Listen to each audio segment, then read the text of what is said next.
নির্বাচনেই কি একমাত্র উত্তর? মুসোলিনি, হিটলার, ওনারা নির্বাচিত সরকার, তারা নির্বাচিত হয়েছিল, কিন্তু তারা ফেসিবাদ করেছে। নির্বাচন যেন তেন নির্বাচন হলে হবে না, নির্বাচন গ্রহণযোগ্য হতে হবে, নির্বাচন বিশ্বাসযোগ্য হতে হবে, নির্বাচন আপনার ট্রান্সপারেন্ট, মানুষকে যদি সম্পৃক্ত করতে না পারে। 2024 সালে বিএনপিকে বাদ দিয়ে, জামাতকে বাদ দিয়ে যে নির্বাচন হয়েছিল সেখানে লোক আসে, আমি আপনাকে বলতে পারি এখনো লোক আসে। এবং এই নির্বাচনে এটা এক পেশি একটা নির্বাচন হবে না, কারণ বর্তমান যে আইন শৃঙ্খলা পরিস্থিতি, এই আইন শৃঙ্খলা পরিস্থিতি আপনার যে নির্বাচন করতে যান, সেই নির্বাচন কোনদিন নিরপেক্ষ নির্বাচন। আপনার আজকে আপনারা সকলে জানেন, এটা আমরা বলি না মুখে, কিন্তু সকলে অন্তরে জানেন। যখন জিজ্ঞাসা করি ওই সেক্রেটারি উনি কি জামাতপন্থী না আওয়ামী লীগ, পুলিশের যে কোনো একটা উচ্চপদস্থ লোকের কথা যখন উঠে তখন বলা হয় উনি কি জামাতপন্থী না যেই প্রশাসন সম্পূর্ণভাবে সেই প্রশাসন দিয়ে আপনি কিভাবে একটা কিভাবে করবেন? আজকে ইউনিভার্সিটির ভাইস চ্যান্সেলর নির্বাচন করছেন, প্রশ্ন উঠে যাচ্ছে উনি কি বিএনপি পন্থী না জামাতপন্থী না ছাত্রপন্থী, যেখানে আজকে প্রত্যেকটা প্রতিষ্ঠান প্রশ্নবিদ্ধ, প্রত্যেকটা প্রতিষ্ঠানে যারা আছেন তাদের সম্বন্ধে কথা হচ্ছে উনি কোন দলের। সুতরাং যেই প্রশাসন দলীয়করণ হয়ে গেছে, সেই প্রশাসনের আন্ডারে আপনি করতে পারবেন নির্বাচন? এই কথাগুলো আমরা চিন্তা করছি না। আমরা নির্বাচন চাই, আমরা যত শীঘ্রই পারা যায় নির্বাচন আমরা, কিন্তু সেই নির্বাচনের সেই নির্বাচনে এই যে আপনার কি বলে যে ওই না লেভেল প্লেইং ফিল্ড না, এই যে সব জোর করে ওই হ্যাঁ না না না ওই সকলে জোর করে করে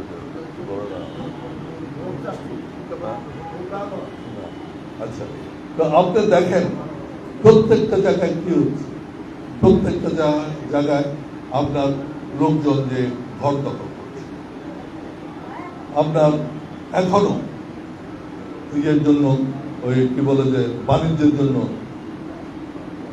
ইয়ে হচ্ছে, ওই কেস হচ্ছে, মামলা হচ্ছে।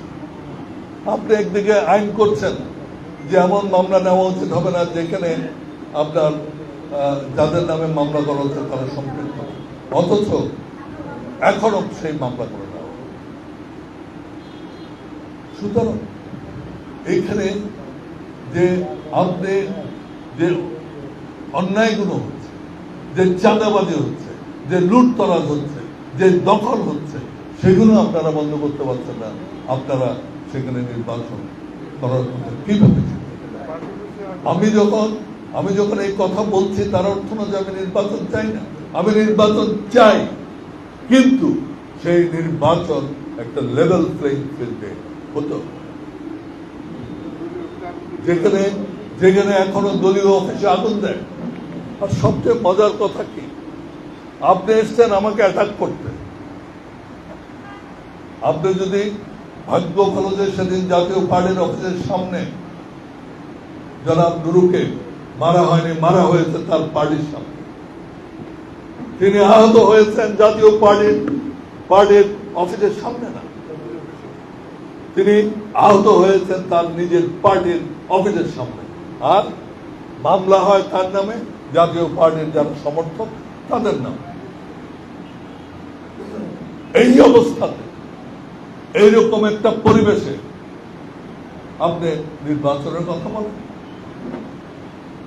নির্বাচন বলা যায়, এমন নির্বাচন করবেন না যেখানে হিটলার মুসলিনের মতো আবার আরেকটা ফেসিবাদ আরম্ভ, অথবা গতবার যেগুলো হয়েছে আমাদের দেশে যে ফেসিবাদের উত্থান হয়েছিল সেই ফেসিবাদ।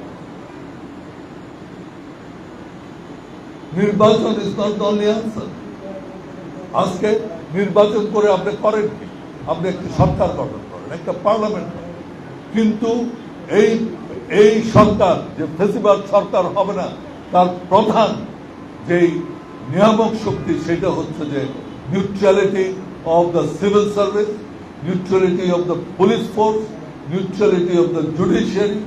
এইটা যদি না হয়, এবং যে আপনারা যারা প্রেসের লোক আছেন তাদের স্বাধীনতা, প্রেস ফ্রিডম এবং জুডিশিয়ারির নিউট্রালিটি, আপনার সিভিল সার্ভিসের নিউট্রালিটি যদি এবং জুডিশিয়ারির নিউট্রালিটি যদি না হয়, তাহলে কিন্তু ফেসিবাদ আবার উত্থান বন্ধ করতে পারবে। কারণ এগুলোই আপনার পক্ষে কাজ করবে ফেসিবাদের উত্থানে। গতবার হয়েছে কি করে? গতবার ফেসিবাদের উত্থান হলো কি করে? Because police force institution destroyed, judiciary আপনার ডিস্ট্রয়েড, আইনের শাসন ছিল। আজকে এই জিনিসগুলো যদি আপনি ঠিক করতে না পারেন, এইটা যদি এনশিওর করতে না পারেন, মানুষের মনে এই প্রশ্নটা যদি না আসে, আরে ওই সেক্রেটারি ওখানে আছেন, উনি কি জামাত করতে না বিএনপি, এটা তো বন্ধ করতো। এটা বন্ধ না করলে আপনি কিভাবে নিউট্রালিটি অফ দি ইয়ার? এখন ওই ইউএনও গেল, এটা কি জামাতের না অমুকে অন্যতম, এইভাবে কি চলে?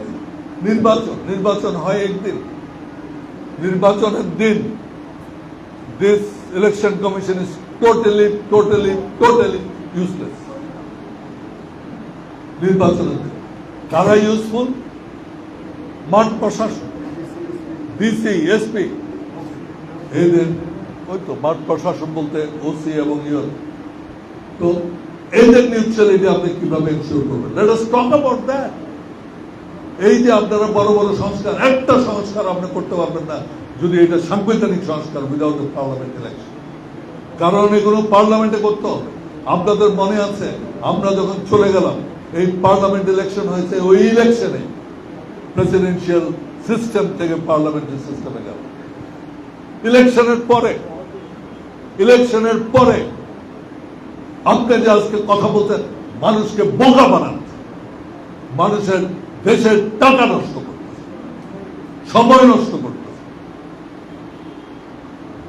এত বড় একটা পরিবর্তন, সাংবিধানিক পরিবর্তন হয়েছিল যে প্রেসিডেন্সিয়াল সিস্টেম থেকে পার্লামেন্টারি সিস্টেম। কেবল সেটা না, এই কেয়ারটেকার গভর্নমেন্ট, এইটাও, এগুলো সব এসে কিসের মাধ্যমে? আমরা পার্লামেন্ট ইলেকশনের পরে পার্লামেন্ট গঠিত হওয়ার। সুতরাং আজকে আমি বলতে চাই, আপনারা যারা আমাদেরকে সংস্কারের কথা বলছেন, কোনো কিছুই এগুলো হবে না, এগুলো করতে পারবে, এগুলোর কোনো আইনি ফাউন্ডেশন থাকবে না। আপনি দেখেন, এই কেয়ারটেকার গভর্নমেন্ট পার্লামেন্টের মাধ্যমে হওয়ার পরেও সেই সংস্কার ছিল, সেই সংস্কার সরে ফেলে দেয়নি।